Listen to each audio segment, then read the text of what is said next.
Hello everyone, welcome back to my channel Payal Dabral. So in this video जैसे कि आपको दिख रहा है, ठीक है भाई, ये सब चीज़ें करवाऊंगी। आई थिंक इतनी बड़ी वीडियो बनेगी तो नहीं, तो मैं 2 पार्ट्स में करवाऊंगी, ठीक है। तो लेट्स सी कितनी बड़ी, मतलब 20 मिनट्स में ऐसा करती हूँ, मैक्सिमम रख देती हूँ 20 मिनट्स में, जितना हो पाए वो। फिर नेक्स्ट 20 मिनट्स में दूसरी, ठीक है, ऐसा कर देंगे। तो हमें क्या क्या करना है: nth term test, geometric series, telescopic series, P series test, integral test, comparison test, limit comparison test, ratio test. इसी का limit form of ratio test है, कॉशी एलेथ रूट या फिर रूट टेस्ट के भी कहते हैं। राबीज टेस्ट भी मैं करा रही हूँ, कोई कह रहा था सिलेबस में नहीं है, बट मेरे नोट्स में थे ये, तो हु रोज़ आ रहा होगा। लास्ट ईयर का ही तो है, मेरा पड़ा हुआ है ना। तो राबीज टेस्ट है लास्ट ईयर में, तो क्या पता इस बार भी आ जाए। जस्ट ऐसे करवा रहे हैं, ठीक है। ऑल्टरनेटिव सीरीज टेस्ट या फिर लेबलेट्स टेस्ट है, ठीक है। उसके बाद absolute convergence and conditionally convergent sequence, इन सब के बारे में हम करेंगे, ठीक है। तो 2 वीडियो बनाऊंगी या 3 वीडियो, जैसा भी रहेगा, ठीक है। तो आ जाओ, एक एक करके स्टार्ट करते हैं, ठीक है। तो सबसे पहले nth term test, telescopic series के बारे में पहले करवा चुका है, ठीक है, पिछले ही वीडियोस में। मतलब पुरानी वीडियोस आप देखोगे तो उसमें दिख जाएगा आपको, जब मैं PYQ सॉल्व करवा रही हूँ तो उसमें टेलीस्कोपिक सीरीज डन है। तो इसका कोई क्वेश्चन नहीं करवाऊंगी मैं, ठीक है। वीडियो पहले से ही छोटी रहेगी हमारी, है ना। तो पहला है हमारा nth टर्म टेस्ट। तो हम एक थ्योरम टाइप की है, वो कहती है कि अननेसेसरी कंडीशन भी कहते हैं इसे, अननेसेसरी कंडीशन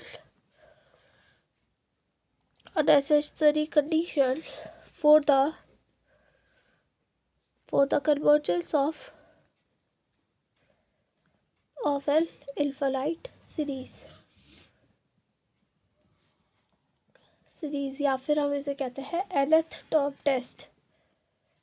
तो ये देखते हैं हम, ये है क्या, इसकी ये नेसेसरी कंडीशन क्या है, हम ये देखते हैं। स्टेटमेंट क्या कहती है इसकी? स्टेटमेंट है कि अगर सीरीज, इफ़ द सीरीज आपको पता है ये समेशन फॉर्म में लिखी रहती है, ये सीरीज होती है। जो नॉर्मल लिखी रहती है वो सीक्वेंस होती है, ठीक है। तो अगर ये कन्वर्ज करता है, ठीक है, अगर ये कन्वर्ज करता है, then limit U L tending to infinity, ये किसके बराबर होगा? 0 के बराबर होगा। और इसका जो कन्वर्स है वो एग्जिस्ट नहीं करता है। तो मैं एक काउंटर एग्जांपल भी दूंगी जिसमें मैं बताऊंगी कि इसका कन्वर्स जो है एग्जिस्ट नहीं करता, डज नॉट एग्जिस्ट, ठीक है। तो इसका प्रूफ देखो। तो हमें क्या पता है कि let sigma L equals to 1 से लेकर इन्फिनिटी यू एल क्या है? कन्वर्ज कर रहा है, कन्वर्जेस। तो इसका मतलब क्या है? तो यू एल जो सीक्वेंस है ऑफ पार्शियल सब, जिसका पार्शियल सब एस एल है, एस एल में मान रही हूँ, ठीक है। तो वो कन्वर्ज कर रहा होगा। अगर यू एल का समेशन कन्वर्ज कर रहा है पूरा इन्फिनिटी तक, तो उसका पार्शियल सब एस एल भी कन्वर्ज कर रहा होगा। तो then the limit of the sequence,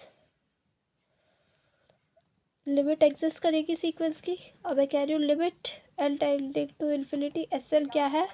मान लो एस है। तो we can write limit L tending to infinity, S L minus 1 भी ऐसे ही होगा। क्यों ऐसा होगा? क्योंकि चाहे एस इन्फिनिटी और यहाँ से भी एस इन्फिनिटी आएगा, वो भी ऐसा होगा, ठीक है। तो दोनों बराबर ही है।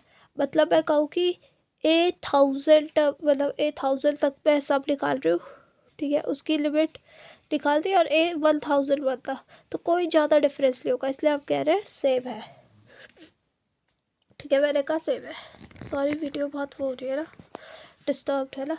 तो चलो, ये मैंने सेव कर दिया। तो यूजिंग अलजेब्रा ऑफ लिमिट्स में क्या करूँगी? इन दोनों इक्वेशन को सब्ट्रैक्ट कर दूँगी। तो यूजिंग अलजेब्रा ऑफ लिमिट्स,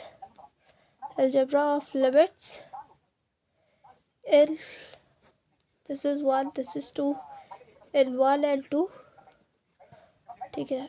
तो सब्ट्रैक्ट कर दो, सब्ट्रैक्ट इक्वेशन 1 2 फ्रॉम 1, ठीक है। 2 को 1 से सब्ट्रैक्ट कर दो, तो मेरे पास क्या आएगा? Limit S L minus limit S L minus 1, ये क्या आ जाएगा? S minus S which is 0, and limit L tending to infinity S L minus one क्या आ गया 0, और एस एल माइनस वन क्या है, ये ए एल है, ए एल मतलब लास्ट टर्म जिसको हम यू एल से यहाँ पे डिफाइन कर रहे हैं, तो मैं ए एल नहीं मैं यू है एल लूँगी, ठीक है। वो क्या आ गया 0, हैज़ प्रूफ्ड, जो हमें बोला था वो हमने प्रूफ कर दिया। अब मैं ये बता देती हूँ, एक बार किसी को ना प्रॉब्लम आती है कि एस एल माइनस वन ये लास्ट टर्म कैसा आ रहा है। देखो ये कैसा आ रहा है, मैं ऊपर ही समझा देती हूँ।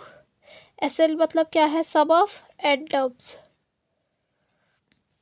Dot dot dot, S N minus one क्या है, sum of terms taken L minus one तक, A one plus A two plus A three dot dot dot A N minus one तक, और ये कहाँ तक है, ए एन तक, मतलब ये कुछ ऐसा चलेगा, ठीक है। अगर मैं दोनों को सब्ट्रैक्ट कर दूंगी तो यहाँ से लेकर यहाँ तक सारे टर्म सब्ट्रैक्ट हो जाएंगे दोनों के आपस में, बस एक क्या बचेगा, ए एल लास्ट टर्म बचेगी, ठीक है। तो इसलिए ये ए एल आ गई और वो क्या आ गई 0, तो हेल्स प्रूव्ड। अब इसका काउंटर एग्जाम्पल कि the converse of above theorem is not true, the converse of above theorem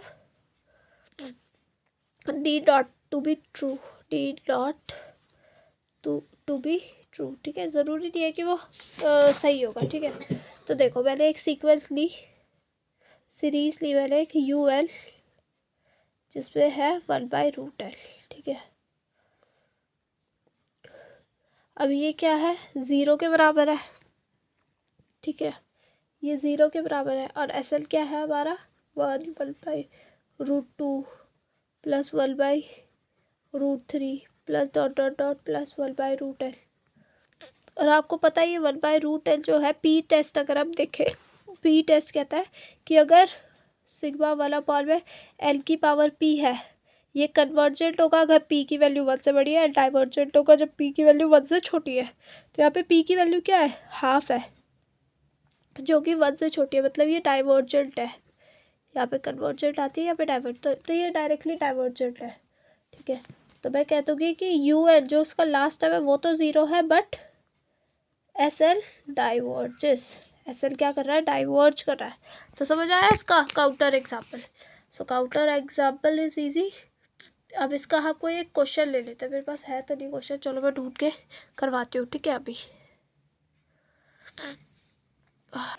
अच्छा सॉरी हाँ, इसका कोई क्वेश्चन नहीं होगा क्योंकि ये तो nth टर्म टेस्ट है। ये तो बस ये कह रहा है कि अगर हमारी कोई भी सीक्वेंस है वो कन्वर्ज हो रही है तो उसका जो लास्ट टर्म है वो 0 होगा, मतलब वो 0 की तरफ उसकी लिमिट आ रही होगी, ठीक है, लिमिट उसकी 0 होगी। 0 आना मतलब क्या, वो 0 को अप्रोच कर रहा होगा उसका लास्ट टर्म, ठीक है। तो इसका तो कुछ क्वेश्चन नहीं है, बस ऐसे ही, ये तो बस एक ऐसी थ्योरम टाइप है कि एस एल क्या है, एक सीक्वेंस है जो कि क्या कर रही है, कन्वर्ज कर रही है, तो उसका लास्ट टर्म की जो लिमिट है वो क्या आ रही है हमारी, 0 आ रही है। नेक्स्ट है हमारा, नेक्स्ट इज हमारी ज्योमेट्रिक सीरीज, ठीक है। ज्योमेट्रिक सीरीज में क्या है, ज्योमेट्रिक सीरीज भी मैंने पहले करवा चुकी है, पर इसका क्वेश्चन चलो मैं इसमें दे दूँगी, ठीक है। ज्योमेट्रिक सीरीज आपने पहले भी करी हुई है। देखो ज्योमेट्रिक सीरीज क्या होती है, इस फॉर्म की होती है, आई इक्वल्स टू 1 से लेकर L A R I minus 1, ठीक है। तो जिसको हम लिखते हैं A plus A R plus dot dot dot A R to the power L, ये क्या है, ज्योमेट्रिक सीरीज है हमारी, ज्योमेट्रिक सीरीज। तो अगर हमारी मॉड आर की, पहले वहाँ पे प्रूफ करवाया था कि अगर मॉड आर की वैल्यू लेस देन 1 है, ठीक है, तो हमारी जो लिमिट ये जो होगा, ये इसका सब आई इक्वल्स टू 1 से लेकर इन्फिनिटी इनफाइनाइट सीरीज तक इसका सब क्या हो जाता है, आपने पहले भी 11th क्लास में पढ़ा होगा।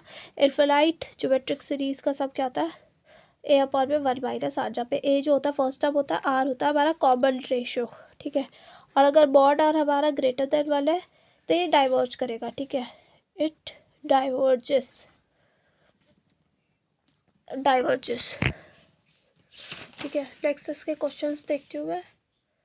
क्वेश्चन हाँ, जैसे ये है, क्वेश्चन है कि investigate the convergence of the series, sorry मेरी राइटिंग ना बहुत गंदी आ रही है, मतलब ये क्वेश्चंस करवाना इम्पोर्टेंट है इसलिए।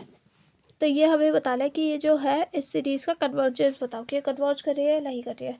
तो यहाँ पे ये क्या है, 2 सीरीज़ है, तो मैं 2 सीरीज़ को ऐसे खोल करके लिख सकती हूँ ना, ठीक है, हम इसे ऐसे लिख सकते हैं।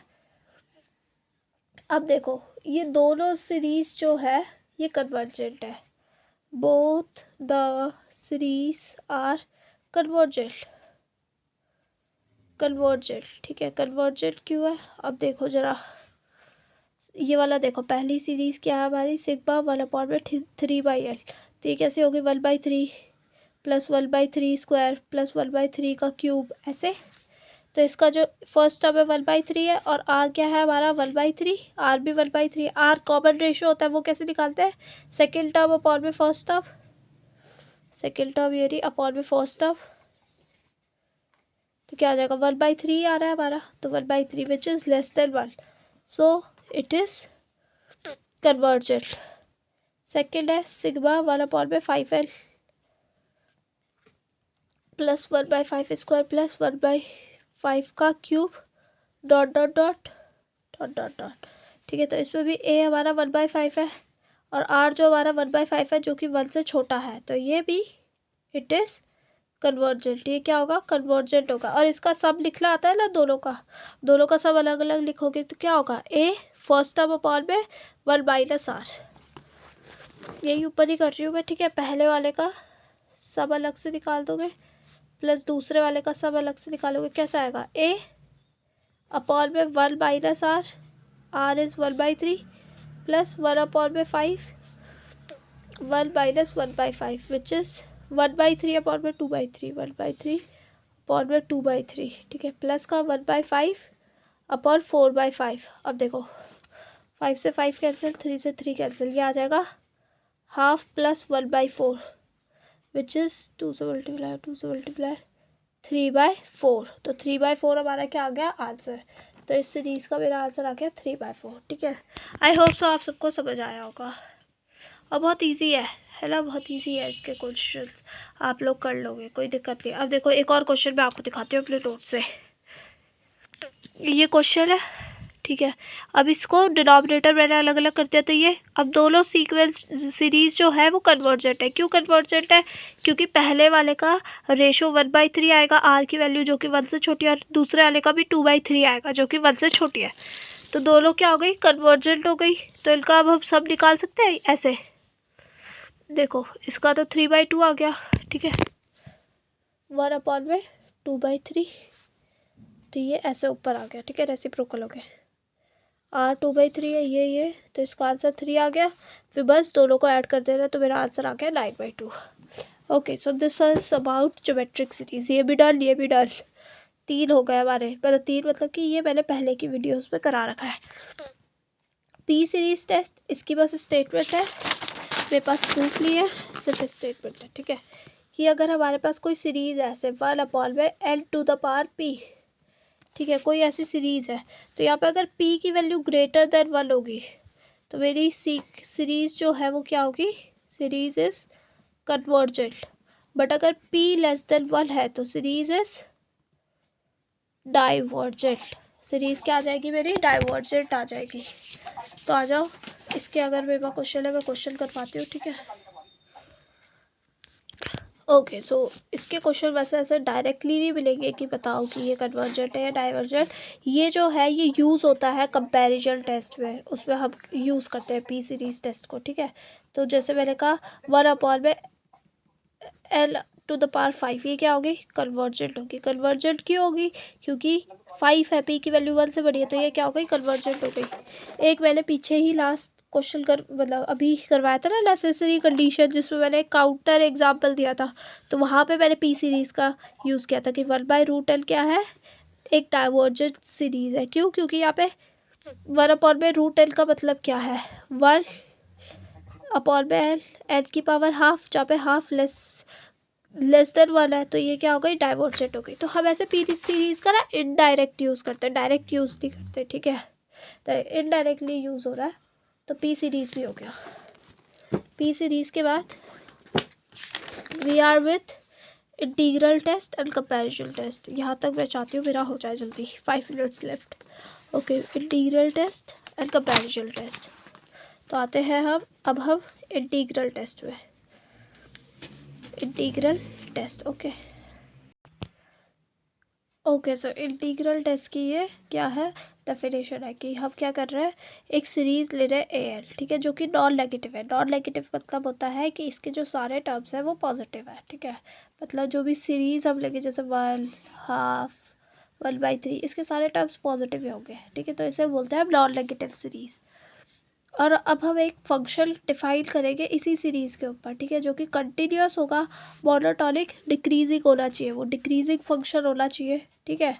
अगर वो डिक्रीजिंग फंक्शन है और उसकी लिमिट भी 0 आ रही है तो फिर हमारी जो सीरीज़ है ए एल वो कन्वर्ज करेगी। इफ़ एंड ओनली इफ़ अगर ये इम्प्रॉपर इंटीग्रल जो है ये कन्वर्ज करेगा।